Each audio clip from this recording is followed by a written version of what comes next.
Well, hi there. Welcome back to Professor Snyder's. That's me. Music Biz News. Back in the day, Billboard magazine used to create their top 100 charts by calling record stores and talking to the owners and asking them how many copies of certain albums they had sold. Most of the owners of record stores were like hippies, and of course they're going to exaggerate their favorite rock album at the time. And so rock and roll albums tended to be at the very top of the charts. But then when SoundScan was invented, scanning barcodes every time you sold a record, suddenly the charts turned upside down and country records were popping up at the top, replacing the rock and roll records because Kmart and Montgomery Ward and a lot of those big stores typically were more rural, had sold more country records than they had rock and roll. So manipulating the numbers has always been part of the music industry. But today, the use of Streamfarms or click farms has pretty much made real numbers a thing of the past, not even close. And according to a report conducted by Music Business Worldwide, the three major music groups, Sony, Universal, and Warner, collectively generated a staggering $6.21 billion from streaming revenues in the first 3 months of 2023, equating to $69 million a day per label. But analysts at JP Morgan recently found that if someone were to upload their own 30-second track to a streaming platform and programmed a device to listen to it on repeat for 24 hours, it would receive $1,200 per month in royalties. And I became interested in this when I read this article, My Scammer. I responded to one of those spam texts from a recruiter, then took the job. It got weirder than I could have imagined. And so in it, the author had decided to respond to one of those texts or emails that basically said, you can work from home and make hundreds of dollars.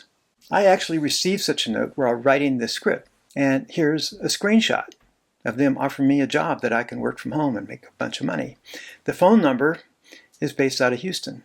So you've probably received these as well. So this author decided to respond to one of those to see what happens. And I'm not going to go into the whole article except to an area where he began to talk about what his job was. They told him that his job was going to be doing music promotion. It would take just 1 or 2 hours a day. We use an AI-powered system developed by Interleave to help increase the play count of music singles and albums on platforms like YouTube and TikTok. In effect, we were going to be boosting play counts. Artificial intelligence cannot do this. Only real people can participate, she said. All we need to do is create a personal account on the Interleave platform, use our real information, and real playback records, not AI produced. We tend to think of these as bot-driven campaigns. But in recent years, punishingly cheap labor has turned out to be hidden beneath automation of all types. Teams of barely remunerated workers in the developing world doing simple tasks being passed off as AI since its early days. And here is what the author described the job he had. I was instructed to click the Start button at the bottom of the page. Up popped a 3x3 grid of album covers with another Start button in the middle. Click that, Kathy instructed me.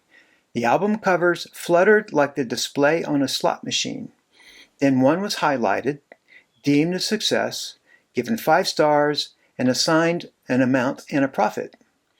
I had never seen any of these album covers before, nor did they belong to artists I had ever heard of. Still, click confirm, she said, then do it again. And he responded, so I'm just hitting start and confirm over and over.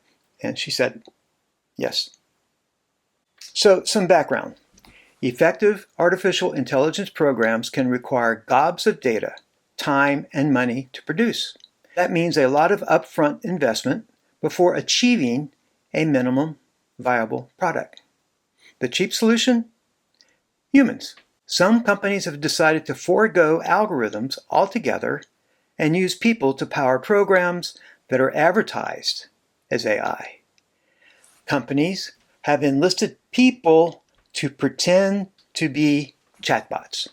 For producers and record labels, streaming farms are used to inflate stream counts artificially, boost a song's chart position, increase revenue from royalties, create a perception of popularity for their artist. Some artists claim to make a huge profit from streaming farms. Are streaming farms illegal? Laws seem to differ based on country. Yes, streaming farms are illegal, and operators face severe penalties, as seen in a 2023 case when a man in Denmark received 18 months in prison for running a streaming farm. And according to Wired magazine, the man received $290,000 in royalties on platforms from Spotify, Apple Music, for using a streaming farm to stream his own music. Artists, while less likely to face criminal charges, still risk platform bans and removal of their songs if they're caught. And there's also this. A recent Swedish newspaper article revealed that gangs responsible for shootings and bombings across the country were using Spotify to launder money from drug deals, robberies, fraud, and contract killings. Music labels have been known to use streaming farms to boost their own artist streams and keep them hot on the market.